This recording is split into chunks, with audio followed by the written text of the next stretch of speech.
Ini adalah wadah fase gerak dari HPLC Waters tipe 1525, di mana menggunakan kaca tertentu sehingga bersifat inert, kemudian dapat menampung fase gerak 500 ml sampai 1 liter. Di sini terdapat dua wadah fase gerak, di mana nanti akan dicampurkan dengan menggunakan sistem HPLC Waters dengan perbandingan yang telah ditentukan. Selanjutnya, bagian yang akan dijelaskan ialah pompa, di mana HPLC Waters tipe 1525 memiliki dua pompa, yaitu pompa A dan pompa B, di mana pompa A akan menarik eluen dari wadah fase gerak A dan pompa B akan menarik eluen dari wadah fase gerak B.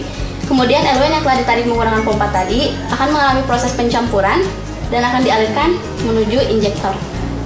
Injektor ini merupakan tempat untuk menginjeksikan sampel, di mana biasanya sampel diinjeksikan menggunakan siring berbahan kaca yang memiliki volume 25 mikroliter, dan biasanya sampel yang diinjeksikan 20 mikroliter.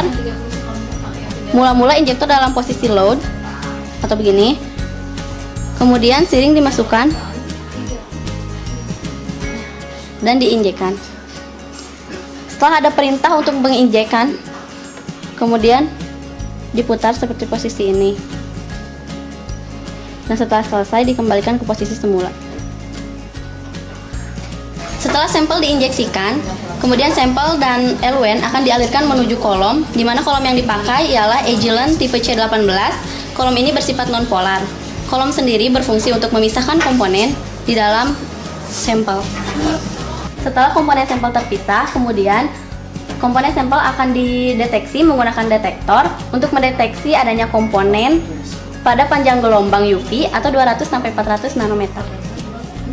Sampel yang melalui detektor selanjutnya akan dibuang ke saluran pembuangan. Detektor akan memberikan signal yang akan diproses oleh recorder. Kemudian HPLC ini telah terhubung dengan perangkat komputer, di mana data dan pemrosesan dapat langsung dilakukan di komputer. Aplikasi yang digunakan ialah aplikasi Empower. Ini adalah salah satu contoh kromatogram hasil dari pengujian sampel.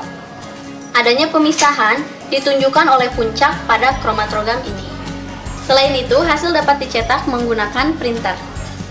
Sekian penjelasan dari saya tentang HPLC. Jangan lupa junjung terus safety laboratory. Terima kasih.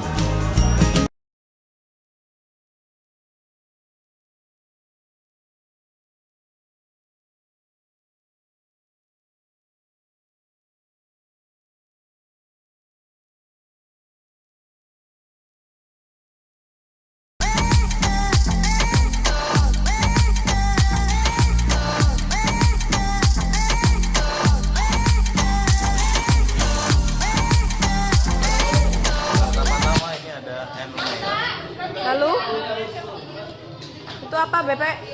Ada gelas beker 250 ml 3. Sini ada pipet mengukur dan 10 ml. Lalu disediakan propipet 2. Ada pengaduk kaca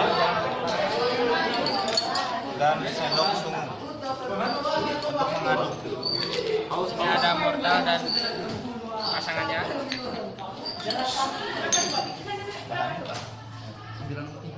Itu apa? Pipa kapiler. Pipa kapiler. Ini plat untuk mentotol-totolkan.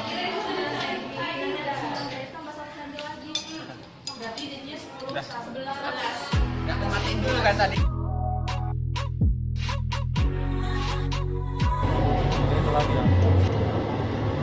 Pengambilan kloroform 15 ml sebagai eluen.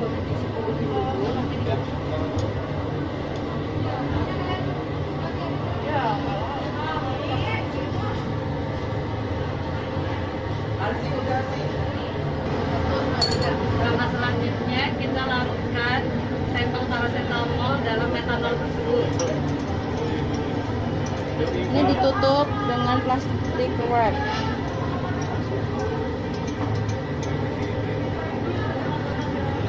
Sudah. Kemudian pengambilan etanol pertama untuk 10 ml di pipet. menunjukkan 17 beker sebagai LUN kedua. Biro di mana? Baik, pinggir baik.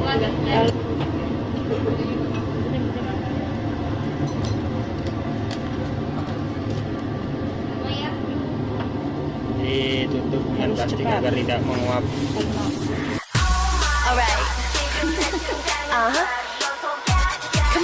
Ini kita akan menjenuhkan tiap LWN dengan menggunakan kertas saring.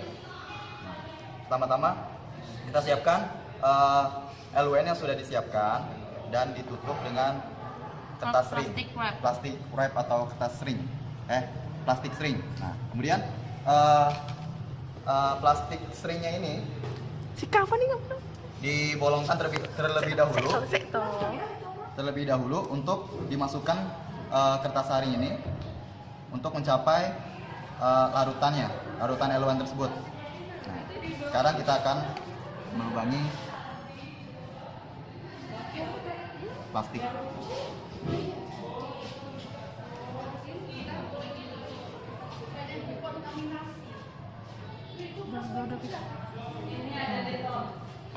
Sesuai itunya nggak sih? Nah, kemudian kita sesuaikan ukurannya. Sudah. Nah, kemudian dimasukkan kertas saring hingga menyentuh larutan LUN yang ada pada dasar gelas beker. Ditunggu hingga larutan LUN tersebut hingga mencapai kertas saring paling atas. Jika sudah mencapai kertas saring paling atas, berarti larutan LUN tersebut sudah jenuh dan siap untuk dipakai. Nah, selanjutnya untuk LUN berikutnya kita bolongkan kertas ringnya.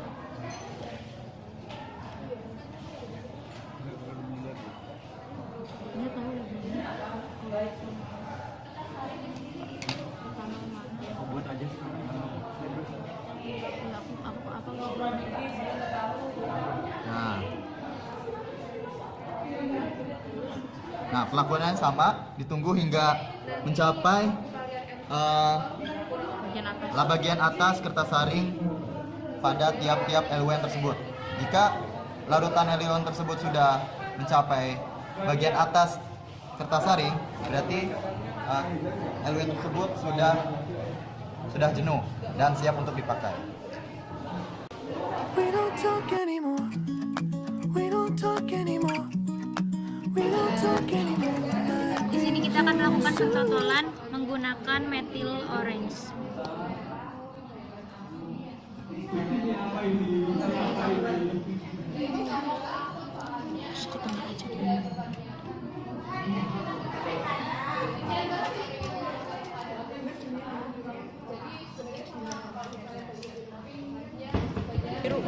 Kemudian akan dilakukan pentotolan menggunakan metil biru.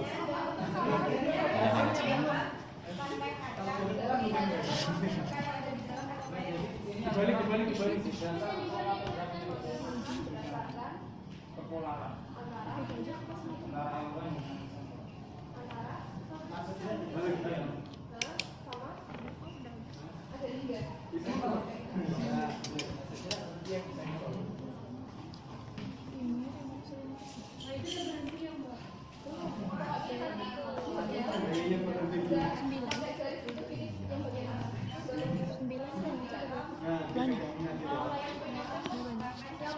12 ada? Udah lah.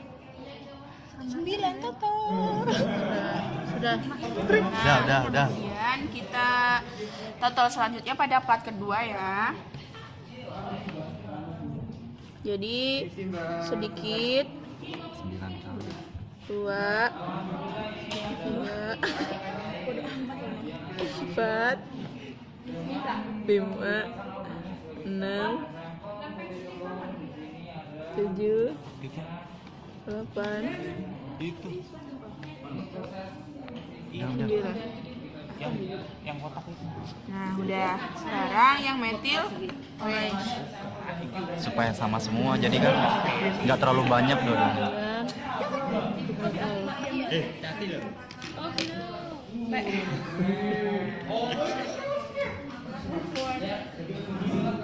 Oke. Udah.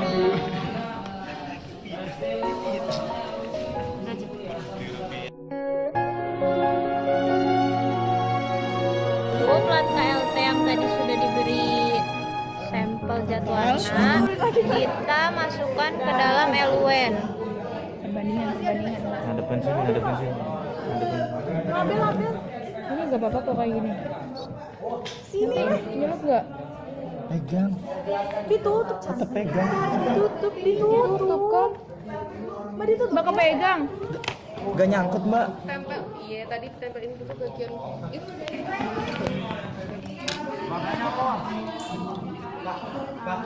Yang api nggak jajar. Bener, Wan. Jangan gerak terus. Samping. Itu aja.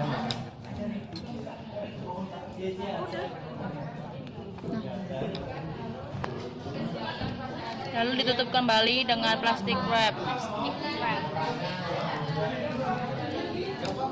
Sini tutup yang ini. Perubahan yang terjadi. Perubahan etanol udah berubah. Dah, tidak aja. You are my everything. 별처럼 Nah, ini 쏟아지는 kita udah mendapatkan hasilnya ya.